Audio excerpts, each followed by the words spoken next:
The town of Blackridge was the kind of place people forgot existed. Tucked away between thick forests and a quiet, winding road, it rarely saw strangers. Life there moved slowly. Shopkeepers closed early, neighbors greeted each other by name, and nothing ever truly changed. For years, that routine gave people comfort. Until Zora Burns arrived. No one knew exactly where she came from. There were no moving trucks, no family, no friends, just a single black car that pulled up to the long-abandoned Ashwood House late one evening. By morning, she had already settled in. Ashwood House itself had always made people uneasy. Its wooden walls were worn, its windows dusty and dark. Children dared each other to run past it, and adults avoided even looking in its direction. Strange stories had followed that house for decades. Whispers of shadows, unexplained noises, and a feeling that someone was always watching. Yet Zora chose it without hesitation. She was different, not in a loud or obvious way, in the quiet details. She spoke softly, rarely made eye contact, and always seemed calm, too calm. When neighbors tried to welcome her, she smiled politely but ended conversations quickly. Then people noticed her routine. Zora never came outside during the day. Her porch remained empty in sunlight, her curtains drawn tight. But at night, it was a different story. Lights flickered on and off at strange hours. Some claimed they saw her standing by the window, completely still, as if waiting. Others said they heard footsteps around the house long after midnight. At first, it felt like harmless curiosity. But slowly, that curiosity turned into unease. Because in a town where nothing ever changed, Zora Burns felt like the beginning of something wrong.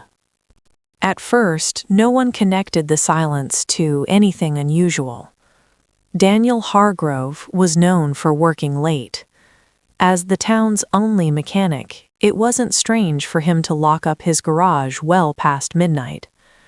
The last time anyone saw him, he waved goodbye to a customer and started the short walk home. He never arrived. The next morning, his wife reported him missing. At first, people assumed something simple.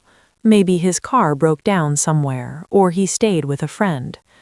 But by evening, worry began to grow. Then, his phone was found. It lay just off the narrow path behind Ashwood House, half hidden in the grass. The screen was cracked, but still working.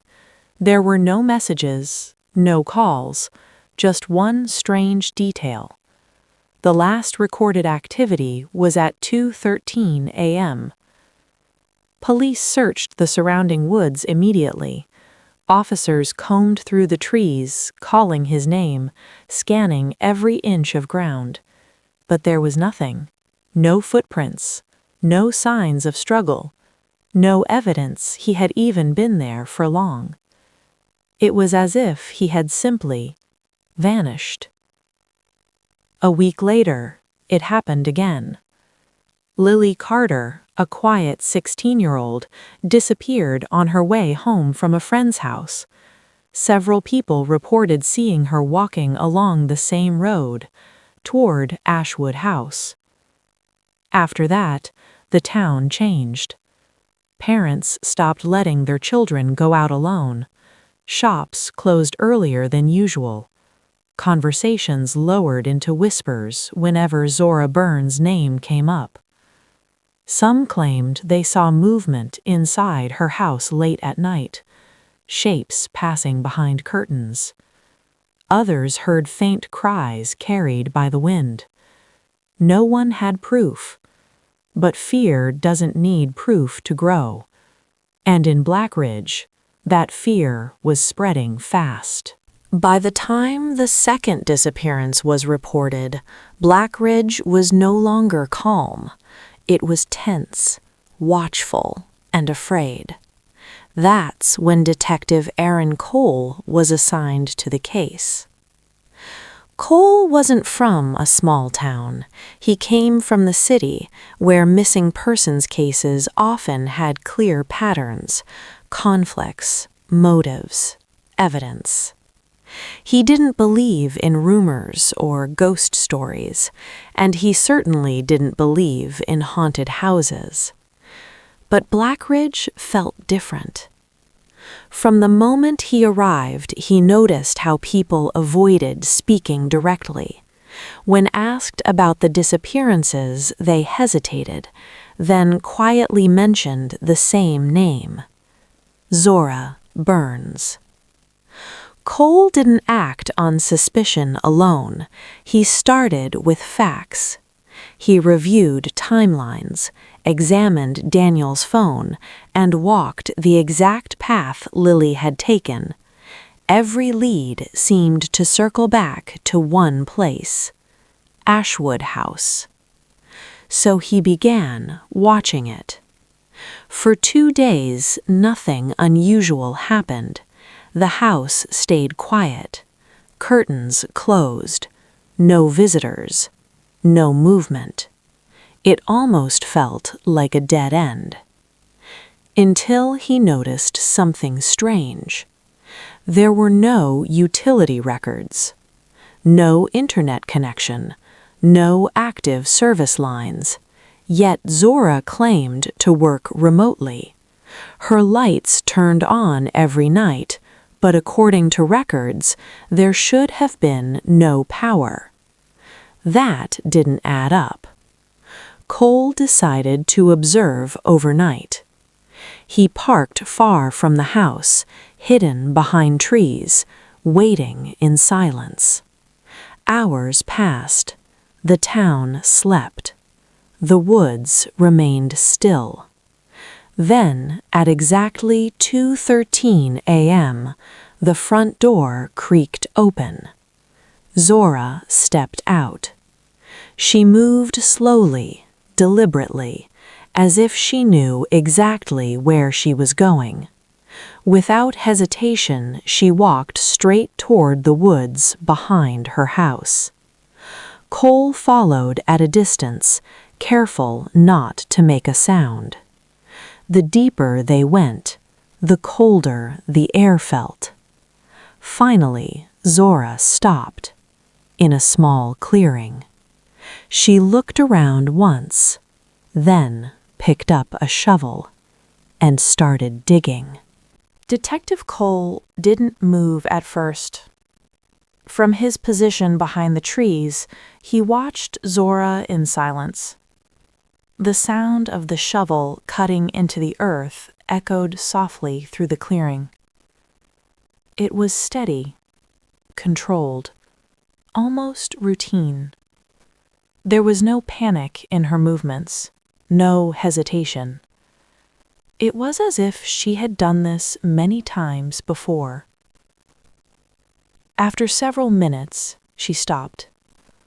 Without looking back, Zora carefully covered the disturbed soil, smoothed it with her hands, and walked away the same path she came. Only when her footsteps faded did Cole step forward. The clearing felt colder now, still, unnatural. He approached the patch of freshly turned dirt, his instincts already telling him what he might find. For a moment, he hesitated, but only for a moment. Then he started digging. The soil was loose, too loose. Within seconds, his shovel struck something soft.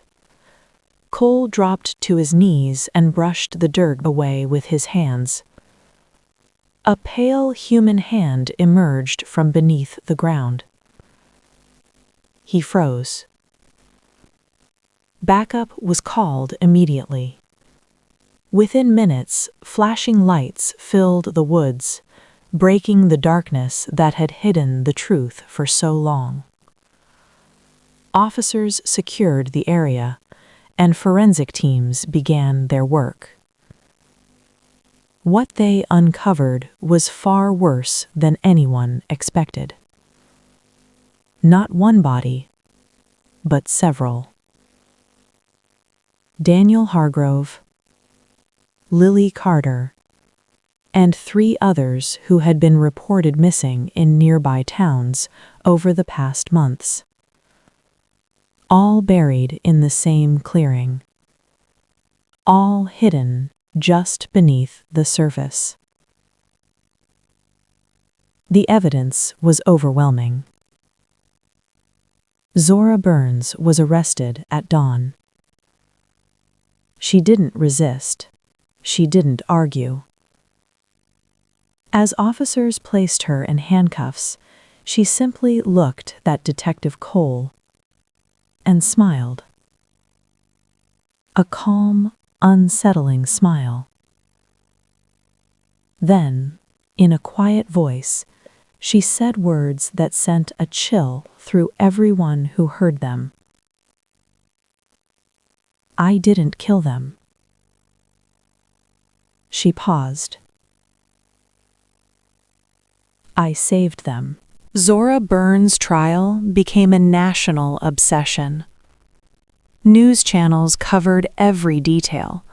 People across the country followed the case, convinced they were witnessing the story of a calculated serial killer. The evidence seemed undeniable. Multiple bodies buried behind her home, victims last seen near her street, and her own strange behavior. But the truth refused to stay simple. When the autopsy reports were released, everything changed.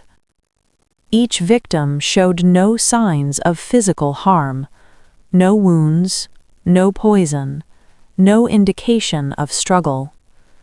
Instead, every report listed the same unexpected cause of death: sudden cardiac arrest. Healthy individuals, different ages, different backgrounds, all dying the same way. Experts were confused. Investigators were unsettled. The case no longer made sense. Then came the discovery that turned confusion into fear.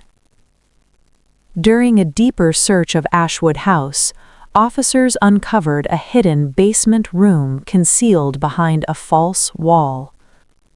Inside, they found cameras, recording equipment, and dozens of labeled video files. Each recording showed Zora sitting calmly across from her victims. She spoke gently, slowly, repeating the same words again and again. "Let go. You don't belong here anymore." At first, the victims looked uneasy, then quiet, then distant. In the final moments of each recording, something chilling happened. They stopped responding. Their breathing slowed.